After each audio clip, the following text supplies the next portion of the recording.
everybody, good morning. It is Mary from Destigmatize Me, and we are live in my, I guess you'd call this my den, my family room.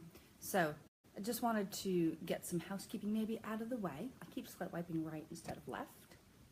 Okay, I'll just swipe left again. There we go. So this morning, it is Friday, it is September 1st, and there are some really cool things that are happening today. So today, let me lean a little bit so I'm not like yelling across the room. Today the book goes live on Amazon. So the From Stress to Best goes live on Amazon. It's $4.99, so you can just look it up. It's basically stats and hacks to help teens and tweens get well basically through self-directed learning. So that to me is something that's really, really important and I'm really passionate about. So today we're going to talk about I'm Just a Mom and Envision the Victory. So before we get into that, I want to recap about last Wednesday. And on Wednesday, we did something called Walk the Walk. And Walk the Walk is basically about do as you want them to do. Don't fall into that do as I say, not as I do pattern, because no one will respect you. The kids won't respect you. Nothing will go great. And it's not going to be something that's going to be positive for you. Right? So you're going to have a lot of rebellion on your hands if you fall into that parenting paradigm. So basically, the main points where you are their wayfinder. You have to be the one that stays steady and that shows them the way.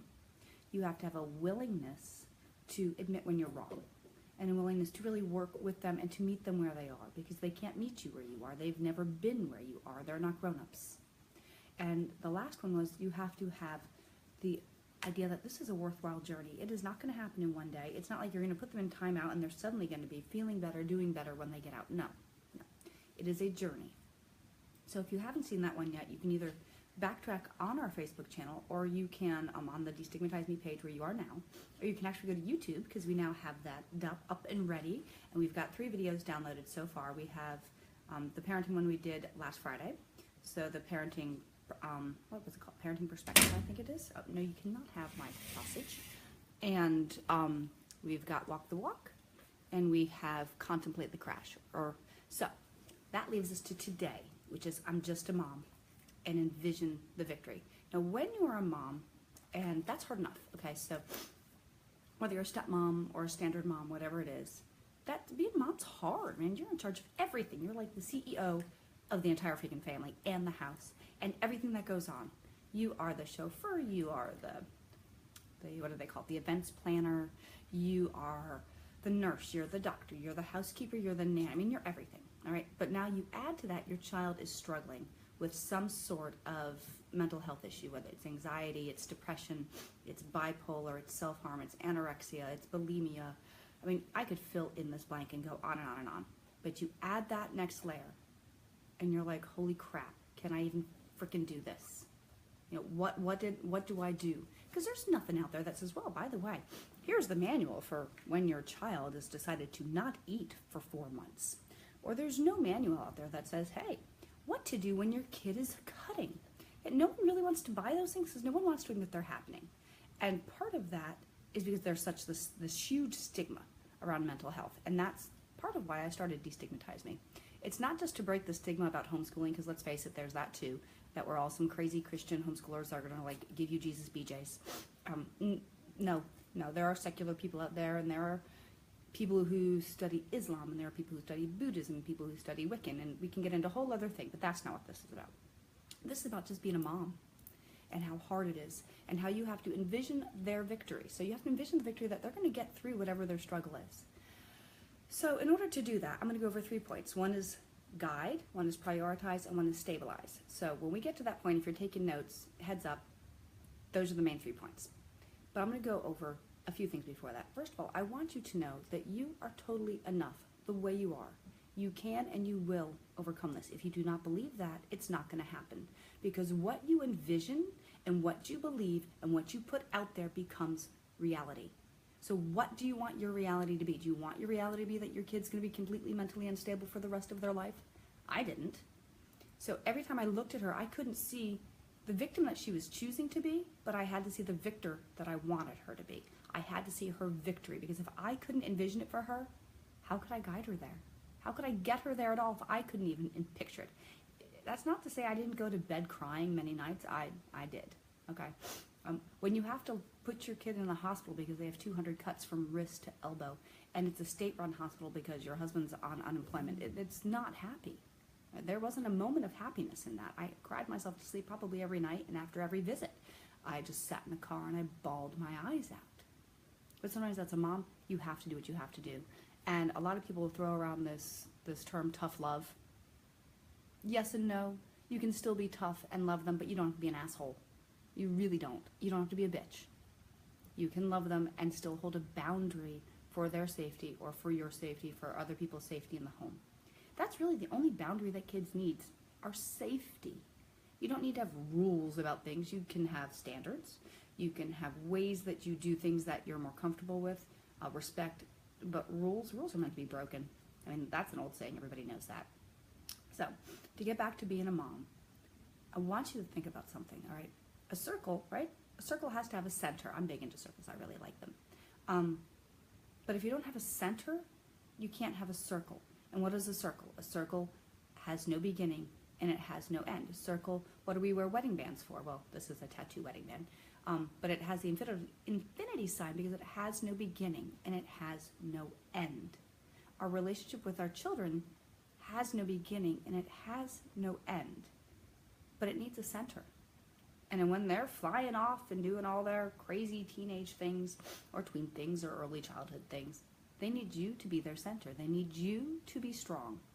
They need to know that they can come back to their center and that there will not be ramifications for their honesty. Because a lot of times parents do that. I see it all the time. I read this article earlier this week. It totally pissed me off too. If you were going through the Facebook page, Destigmatize Me, you'll see it there. Pissed the shit out of me. Sorry for my swearing. It got me really, really mad. So there's this doctor talking about, how you should handle your kids' anxiety. They literally said to do this. This is someone in the field. Cross your arms, roll your eyes at them, and then you should tell them that you're not even going to buy into this. What the hell is that? How can you demean your child even more? They already feel anxious. They already feel upset. What the hell are you doing? Making it even worse. Now, I agree you can't feed the anxiety, but let's get real, people. You cannot beat it out of someone either.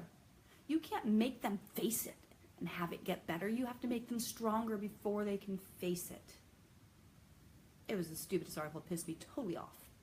So, when your child, to get to that article, so when your child is having, let's say, really bad back-to-school anxiety, it's that time of year, it's going to happen, all right?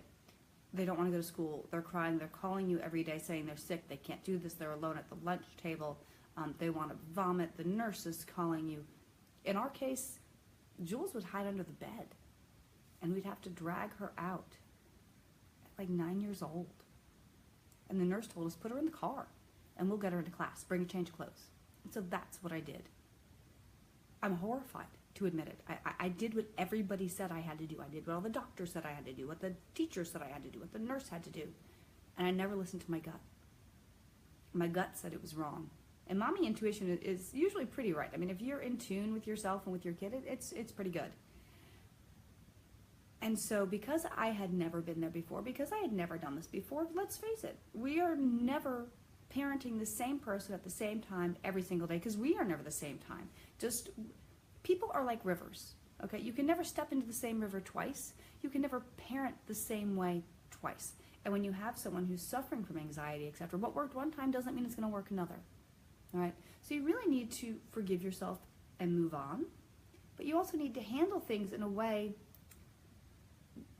that is peaceful with your child and that resonates with you and resonates with them, with respect and with care, all right? I mean, how many times have you done the same thing over and over again, expecting a different result? Can we discuss ridiculous? I know I did. I'd bring her to school every morning like that. Or I'd get mad because she cut. Or I would get upset because she wasn't eating. I mean, all major stop. All these things, they don't work. You have to change what you're doing to get a different result. And it's going to be trial and error. It's not going to be perfect. But going back to Wednesday, you have to be willing to try different things. You have to understand you are their wayfarer. And you have to understand it is a worthwhile journey to do this. It is not overnight. And you are just a mom. You're gonna make mistakes. They're just a kid. They're gonna make mistakes. Just like they can't meet you where you are because they aren't whatever age you are, you also aren't them. You're not living in their world. Good morning. So if you are trying to, I never can get this thing right. I wish Jules was here. If you're trying to sit here and think about your life and what you did at their age, it's not going to work. Their life is completely different unless you are a very young mom, okay? Then you're going to be able to, swipe left. I've swiped, anyway. And you grew up with the internet, you're not going to know it. I didn't grow up with the internet. It came in my late 20s. They are constantly bombarded 24/7. They cannot get away.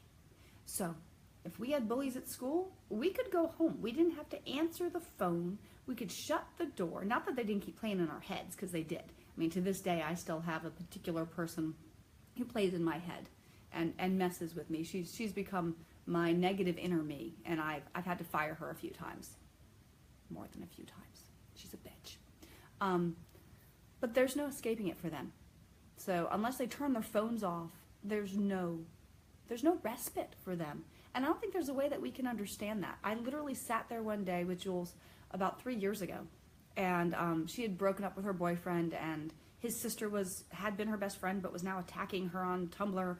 And so I sat there with her and watched as all hell broke loose. And these people she didn't even know were telling her to go kill herself. I mean, it really, really gets to be crazy. If she didn't have that support, if she didn't have me sitting right there to say this is bullshit, I don't know what she would have done, because she was in a bad spot. She might have believed that that would have stopped her pain. And then she never would have met Harrison. But apparently they've now known each other for 1,105 days. That just came across her screen. She never would have watched her little sister grow up. We never would have had the relationship that we have. So many things wouldn't have happened had she believed what those people told her, had she been alone. It's my job to be the center of her circle. I am her mom. That's my job. My job is not to put down all these crazy-ass rules that mean nothing. Nothing. Pick your room up. Why? Well, you get cockroaches. Okay, well, they happen. I don't like them. Don't put food in your room. That makes sense. It's a safety thing. Let's not get into debt. But it's your job to be their GPS, to be their center. And that's what you really need to do. So I'm going to get into my 3 points now. And then we're going to wrap it up, because it's just me today. We're not sitting here having a talk along with me and Jules. It's just me, and I'm trying to figure out her iPhone or her iPad. I'll get it one of these days. I'm not sure well, but there you go.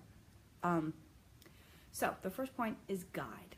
So just as I talk about you need to be the center of their life, you also need to be their guide. All right? But you can't trust your sense of direction. See, that's the really hard part. How can you be a guide and not trust your sense of direction? Well, your sense of direction, what I mean by that is doctors and books and people that are going to tell you what you should do with your kid, including myself. Don't necessarily trust what we say. Now, that might seem a little counterintuitive, but it's not. You need to listen to your intuition. You need to look at the situation and say, is this going to matter in 5 hours, in 5 days, in 5 weeks, in 5 years? I call that the power of 5. If it's not going to matter in 5 months, let it go. It's not going to matter in 5 years, definitely don't even talk about it. It's not going to matter in 5 weeks, let it go. If it's going to matter in 5 days, definitely have a talk. If it's going to matter not matter in 5 days, don't worry about it. See, I'm getting it all backwards. Not enough coffee. But really think about, what is the long-term effect of what I'm going to do? And the long-term effect of what they're doing. Because if it's not going to matter in 5 hours, in 5 days, in 5 weeks, in 5 months, let it go. Really only go to the wall for things that are going to matter in 5 years. The rest of it, it's all going to shake itself out. It really, really will, I promise you. It won't matter. It's going to shake itself out. All by itself, with some guidance maybe, with some intuition, being their guide, being their center. Yeah. Only go to the wall for one thing, and that's if it's going to matter in 5 years. Other than that, let it go. All right?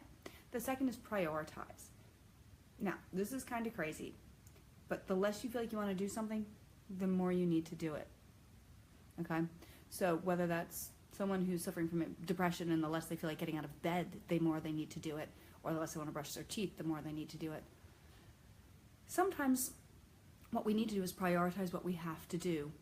And that's super important. So the less we want to do something that we know is right, the more we really need to do it. But then we need to be really careful about not becoming victims to the schedule, because then, we can look at like the schedule and depend upon it and be like, oh, this is what I have to do. I have to do this at this hour and do this at that hour. And you become dependent upon a system. Like this happens in school all the time. All the time. So people get dependent upon a system, but they don't recognize the source. You have to go back to the source of it. Don't get caught in that schedule. Don't get caught in that system, because if you are, and all you are is destination minded, you're going to get caught in the schedule. You're not going to get into the system of how things work. And the system of how things work is, again, you're their center, you're their GPS, you're their wayfinder. You're the one that shows them which way to go, gently and lovingly. You don't put a noose around their neck and drag them. That doesn't work. All right? And then last point is stabilize. They're going to depend on you in all those circumstances. If you are unstable, if you can't think straight, if you can't handle it in front of them, I'm not talking behind closed doors, you can't have a breakdown, because Lord knows I have, all right? But if you can't be that wall for them to rail against, and they don't know that you're strong and that they can rail, and no matter what they do, no matter what they say, you're going to be there, and you're going to hold them close, and you're going to hold them strong, where are they going to go? They're going to go to their friends. Think about this. Do you really want your kid going to someone who's never lived through this stuff? Going to someone where the only place they know to look things up is Google because they have no life experience? Are you kidding me? No. No. Now, is your life experience theirs? No, it's not. But you certainly know more than they do about that. But you don't throw that in their face because you're not them. You've never walked their road, all right? But you can at least be there and say, hey, I see the road you're going down. I went down a similar one. Here are some road signs. Here's what I ran into. Here's where the pothole is. Maybe you want to drive around that. If you don't, here's the consequence for that. And that's okay. Are you willing to deal with that consequence? Because that needs to be their choice, not yours.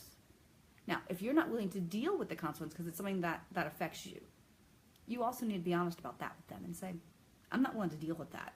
So you need to make a different choice, because that pothole right there, that one affects me. But sometimes, let's face it, the only way we learn lessons is if we do it ourselves. We're all kind of self-centered and narcissistic that way, all right? But if you're just a mom like me, and I'm just a mom, you have to envision their victory. You have to envision what they're going to be like when this is all through. You have to picture what it's going to be like when you are best friends. You have to be able to picture what it'll be like when they wake up and there is no fear, when there is no cutting, when they have a full entire meal, when you can go and buy clothes that are actually the right size, when they wake up and they can't wait to see you. You have to be able to picture that, because if you can't picture it, you're never going to get there, ever. You can't expect to get someplace if you don't know where that is. You don't go to your GPS in your car or on your phone and not have a destination in mind unless you're doing a Sunday drive. And even that, you sort of know what you're doing because you know where you're going. And or at least you have enough gas in your car to go someplace if you plan on getting lost.